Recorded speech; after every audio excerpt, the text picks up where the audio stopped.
We begin this morning with the narrowing hunt for the Trump administration official who wrote that highly critical op-ed article in the New York Times. The White House reportedly has a short list of who it might be. This comes after President Trump called on Attorney General Jeff Sessions to launch an investigation. Meanwhile, the New York Times is promising to keep the writer's identity a secret.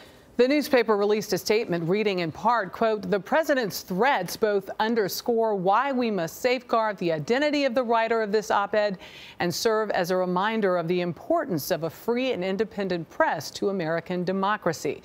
Mola Lenghi joins us now from the White House with more. Mola, good morning. Well, good morning. As speculation swirls about who was behind this scathing piece, more than 24 officials, including the vice president, have come out denying they wrote it. Meanwhile, President Trump has escalated his attacks on its author and on Bob Woodward for his critical new book on the Trump administration. The president calling Woodward an idiot and his book a work of fiction.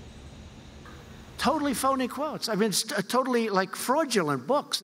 In South Dakota Friday night, President Trump continued to blame what he called lousy libel laws for the scathing allegations in Bob Woodward's new book, Fear, Trump in the White House. Create some libel laws that when people say stuff bad about you, you can sue them, and if you're right, you win. Would you please do that? Then you'd see books that would be really like, hey, Trump has done a great job.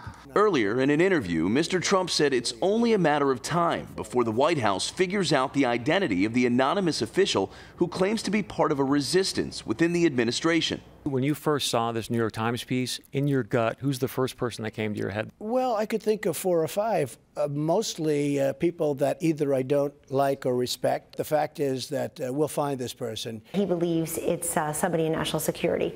Speaking to reporters aboard Air Force One, President Trump said he wants the Department of Justice to open an investigation.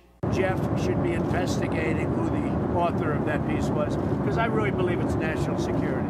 Top administration officials have come out in full force denying they were behind the op-ed, including United Nations Ambassador Nikki Haley, who wrote one of her own, calling the writer cowardly and anti-democratic.